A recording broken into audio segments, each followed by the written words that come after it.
নমস্কার, আমি doctor Nilanjan Sengupta, consultant endocrinologist clinic.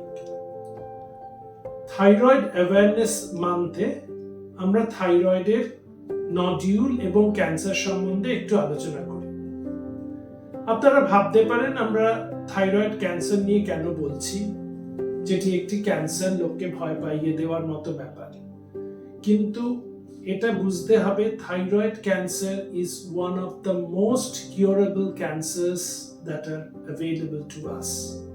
সুতরাং থাইরয়েড ক্যান্সার কিভাবে ধরা পড়ে, কিভাবে প্রেজেন্ট করে? Usually as a thyroid nodule, আমরা যেটা বলি থাইরয়েডের একাংশ ফুলে যায়, পুরো সিমেট্রিক্যালি ফোলে না। ইউজুয়ালি রাইট লোব বা লেফট লোব বা মাঝখানে একটা ফুলে যায় বা নডিউল হয়। না, এই থাইরয়েড নডিউল যদি কারোর হয়, অনেকেই হয়তো ভয় পেয়ে সেটাকে লুকিয়ে রাখতে চান, কিন্তু it is reassuring to note that only 5% of thyroid nodules are malignant. অর্থাৎ যদি 100 জনের মধ্যে আমরা টেস্ট করি থাইরয়েড নডিউল, তার মধ্যে কিন্তু 95 জনের মধ্যে ক্যান্সার থাকবে না, কিন্তু 5 জনের মধ্যে ক্যান্সার থাকতেও পারে। এবং যদি এদের মধ্যে ক্যান্সার থাকে, যদি if it is detected early and treated early, সেটা কিন্তু সম্পূর্ণভাবে নিরাময় করা সম্ভব। It is totally curable. তাহলে এবার বলতে হলে থাইরয়েড নডিউল কি কি প্রকারের হতে পারে। কমন যেগুলো হয় সেটাকে আমরা বলি কোলয়েড নডিউল বা কোলয়েড গয়টার, থাইরয়েড সিস্ট এবং রেয়ার হচ্ছে থাইরয়েড ক্যান্সার। তো এইরকম কোনো নডিউল হলে সেটা ভয় পেয়ে চেপে না রেখে ডাক্তারবাবুর শরণাপন্ন হওয়া উচিত। তিনি কিছু কিছু পরীক্ষার মাধ্যমে, যেমন রক্ত পরীক্ষা, আলট্রাসোনোগ্রাফি, প্রয়োজন মধ্যে এফএনএসি পরীক্ষা, যেটা একটা পাতলা সূচ দিয়ে পরীক্ষার রস নিয়ে, টিস্যু নিয়ে পরীক্ষা করা হয়।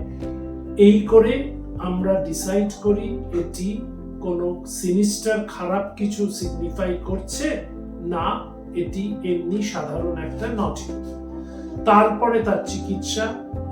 এই থাইরয়েড নডিউল অনেক সময় যদি সেটি সিনিস্টার খারাপ কিছু না থাকে, আমরা কিছু না করেও রেখে দিতে পারি। কোনো ক্ষেত্রে অপারেশন করার প্রয়োজন হতে পারে।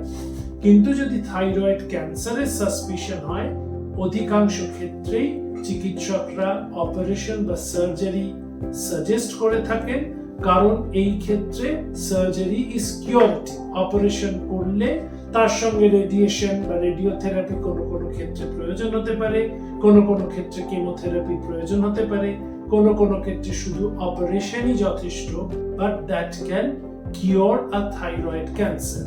সুতরাং বন্ধুগণ, থাইরয়েডে যদি কোনো ফোলা বা কোনো নডিউল হয়, সেটা ভয় পেয়ে চেপে না রেখে সেটা ডাক্তারের অ্যাটেনশনে আনলে, ফিজিশিয়ানের অ্যাটেনশনে আনলে, সেটা ঠিকঠাক ওয়ার্ক আপ করলে, ঠিকঠাক ডায়াগনোসিস করলে আমরা কিন্তু থাইরয়েড নডিউল থেকে একেবারে অব্যাহতিও পেতে পারি, মুক্তি পেতে পারি। এবং কোনো ক্ষেত্রে যদি ইন আ রেয়ার পসিবিলিটি যদি থাইরয়েড ক্যান্সার হয়েও থাকে, প্রপার চিকিৎসা, প্রপার এবং আর্লি ট্রিটমেন্টের দ্বারা সেই ক্যান্সার সম্পূর্ণভাবে নিরাময় করা সম্ভব এবং এই চিকিৎসার পরে সম্পূর্ণ স্বাভাবিক জীবনযাত্রা পালন করা যেতে পারে। নমস্কার, ধন্যবাদ। নিরাময় করা সম্ভব।